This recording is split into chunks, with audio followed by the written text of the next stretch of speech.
O poveste despre un Hrisov din timpul lui Ștefan cel Mare. Un film despre Liga Răzeșilor Dorneni. Salut! Mă numesc Andrei Sorin Toma și sunt voluntar în cadrul proiectului My Story.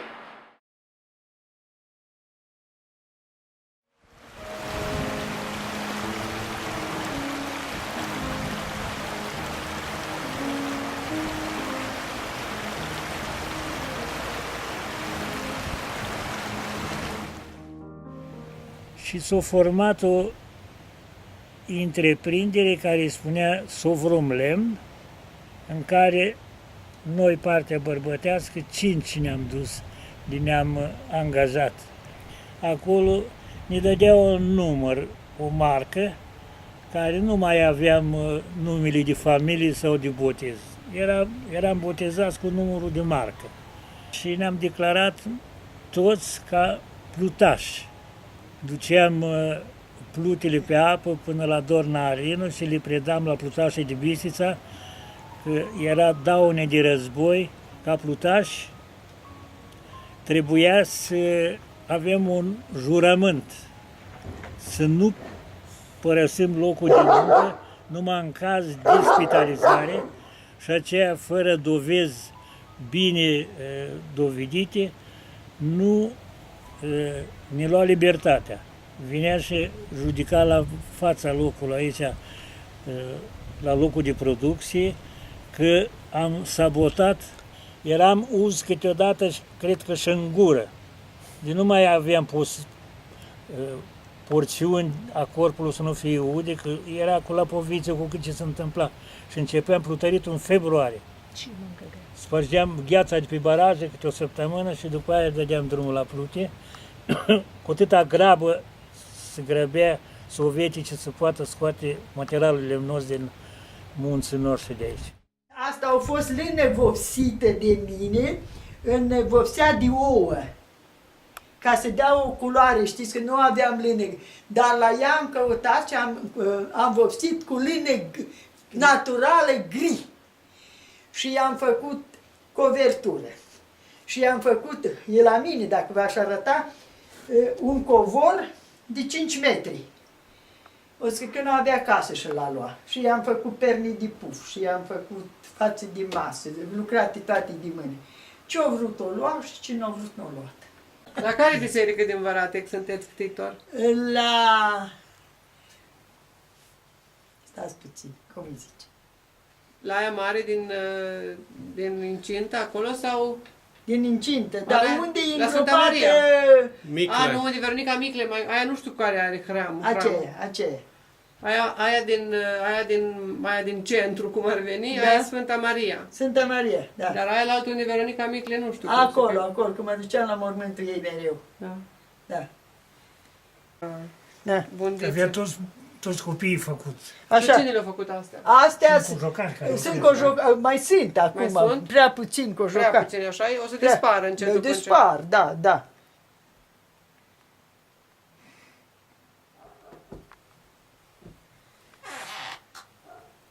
Mulțumim. L-a cusut când era domnișoară și l-a împletit ea și eu nu pot să-l arunc, nu pot să-l... L-am spălat, l-am apretat. Uitați-vă, e pe pânză țăsut. E țăsut în casă, în e pe casă. război îngust. De război îngust, Da, așa. da. Și eu totdeauna îl pun acolo, îl înșir eu acolo, cu cerci de astea vechi de lână și așa mi-e obicei, eu păstrez toate borfușoarele, așa zice fiica mea. Și m-a dat toate borfușoarele. Și asta mi-a povestit mămica mea, că dacă mi l-a dat când eu am 52 de ani, când m-am măritat, o spus, mama, mulțumesc, o spus, mama, zice, eram tânără, nemăritată, eu când am împletit și am cusut pe pânzii de casă. Deci 70-80 de ani. Da. Păi mama a fost născută în 1902. Aici sunt delegațiile cu care mergeam la București pentru obținerea dreptului de proprietate a pădurilor. Uitați-vă ce zice în delegații și ștampila Bucureștiului, aici jos. Uitați.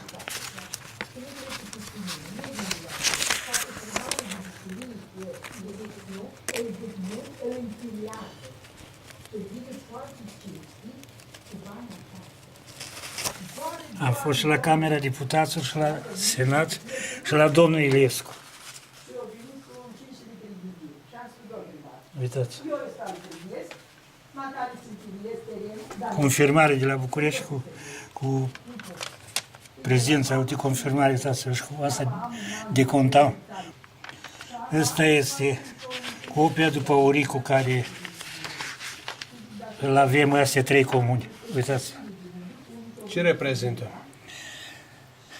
Ăsta reprezintă actul al 3 comuni, cumpărătura de la Boiarii Bălășești din Folticeni, care au avut zona Dorna-Arin, Panaci și Neagra Șarlu. Din ce an? În anii, uitați-vă cu undeva, să nu zicem ceva eronat, de 800, ați văzut, ați găsit.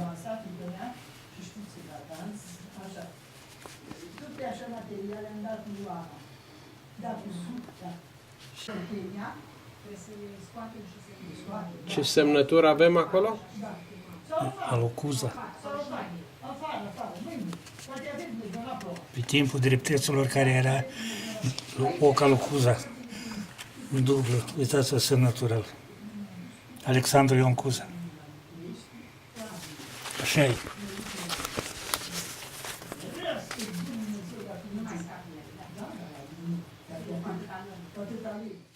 Deține o suprafață de 22.000 de hectare. Astea 3 comuni.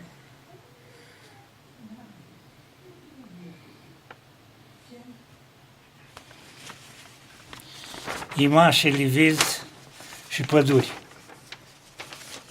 Cu asta am mers la Iliescu, am vrut să duc, că l-am avut cu mine și Uricu, originalul, el e suflat în slovii de aur, pe piele de vițel imprimat. Și n-am avut curajul ca să-l scot, după cum mi-au vorbit și cât de aspru cumva, că acum ar fi dat de la dânsul. Și atunci am zis și, domnule președinte, este greșit că spuneți că ne-ați dat cu legea 18 un hectar. Că nu ne-ați dat, ne-ați retrocedat. Astea au fost proprietățile noastre.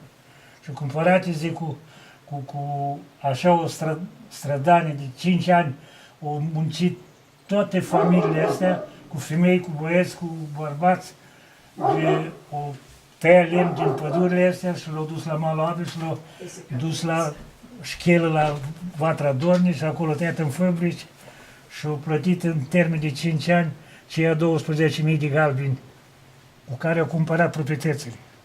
Și a făcut Uricu. Dacă să-l aduc Uricu să-l vadă. Și zic, ultima întrebare vă întreb, dacă aduc Uricu ăsta, ne retrocedați în întregime proprietățile? Că zic, avem și acte individuale între noi și actul ăsta mare al 3 comuni. Și zice, nu știu cum, zice, dar ce impun condiții? Și atunci am rămas așa că, lasă că ne mai duce și ne-am dus pe 3 rânduri la București. Am făcut o ligă a reziașilor dornean. Și nu l-ați arătat până la urmă? Nu l-ați arătat Uricu deloc? Nu. Uricu ăsta s-a luat cu mari sacrificii. Am să vă povestesc dumneavoastră cum s-a luat Uricu.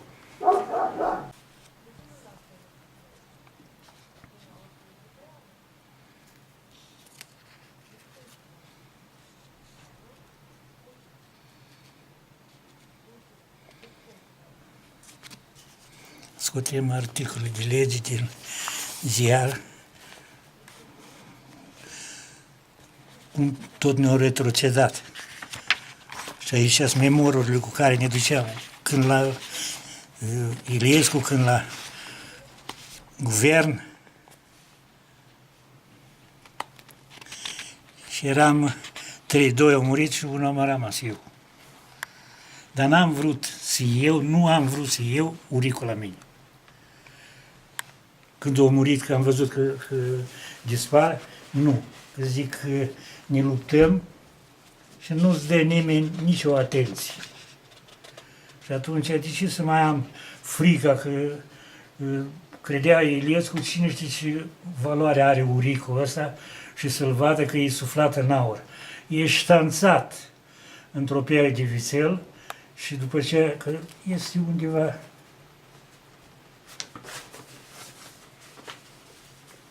este cum apare el exact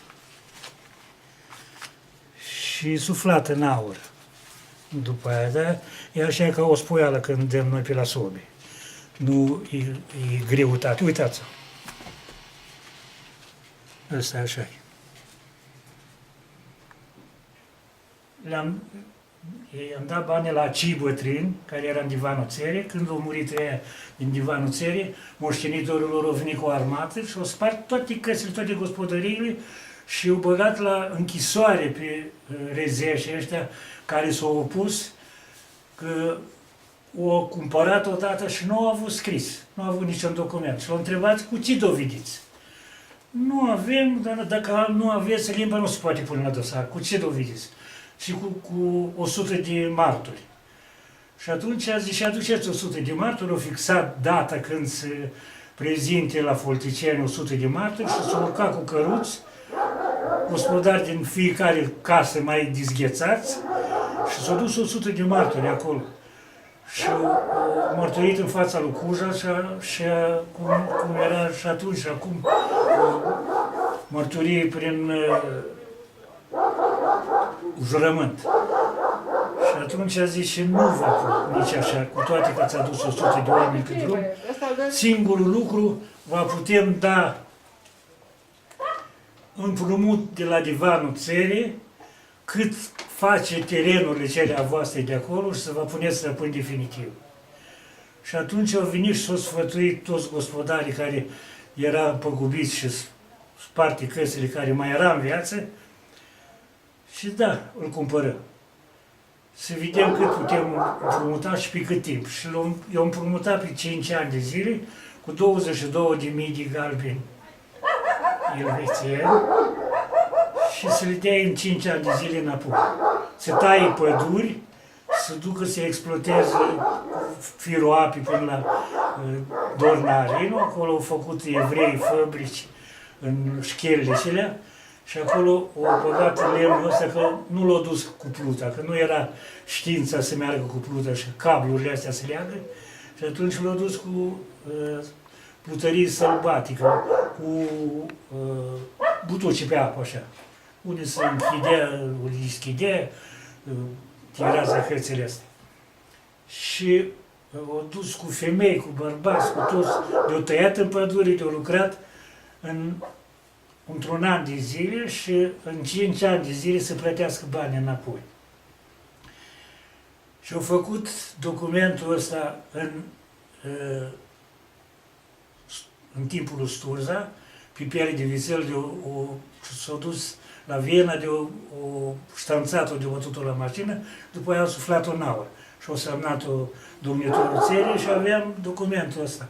Acum am copii și atât am, dar dacă nu-i dă nimeni importanță, n-are rost să umblu eu cu pielea să le arăt. M-au dat la ziar de 2 ori și la reviste că pielea de vițel a dorneanilor. Și așa că am fost ca delegat din partea Ligii Rezieșilor de 2 ori la Parlament și Guvern și odată la Camera Deputaților la Vasile Lupu. Și după aia m-am certat cu Vasile Lupu pentru că a făcut o lege, legea lui, că toți aceia care au avut înregistrat pământ la rol are dreptul să iei 10 hectare și o dat-o ca lege. Dar aceia au fost frații mei mai mari și i-au dat dreptul să mai iei și odată cu noi moștenire egală. Și s-au dus și au luat câte 10 hectare, adevărul, au luat câte 10 hectare așa, și l-am găsit într-o mare ședință la Vatra Dorne și zic, stimez pe domnul Vasile Lupu, președintele deputaților, a Camerei Deputaților, dar nu-l stimez pentru că nu a avut o minte curată ca să facă o lege cum trebuie. Asta o trebuie să o lasă să facem noi ăștia care suntem părtași la așa ceva. Cum ai putut să-i dai, Natalia, la frață mai mare a mei, 10 hectare, cu avut înscris la rol, să mai scadă din suprafață de teren și mai dai încă o dată dreptul să participe cu noi în mod egal. Zic, asta e o minte bolnavă. Faceți-o voi, faceți. Zic, nu așa, dacă ne reprezint și te-am votat, dă și la alții cuvintele care vrei să le pui pe hârtie, ca o lege. Nu le lăsa numai la Natalia, că vezi că e mintea bolnavă. După Revoluție, între timp, și discutam cu gospodarii satului, cu tata, povestea tata că cum a fost chemat și cum le-a dat uricul în primire Popa Ionescu de la Dornarinu și așa și așa. Și eu tot auzeam și trageam cu urechea și la unul la altul. Gata, a fost o bucată liniște, pe timpul comuniștilor nu s-a pomenit de uric deloc. După Revoluție, tata fi iertat, o decedat și acum eram eu capul care să văd unde ar fi uricul ăsta, să-l văd și eu. Dacă este, Și întrebare, dacă îmi spune- există, în povești. Îmi spunea tata că de la Neagră, de la Panaci, Dornarinu și Neagră au fost 12 gospodari chemați de Popa Ionescu la Dornarinu să preia uricul. Că acum el era spre sfârșitul vieții și nu avea moștenitori. Și mi-au spus pe toți ăia 12, din care unul a fost și tata. Și zic, tată, dar de ce nu l-a luat, dacă a fost suflat în aur și așa?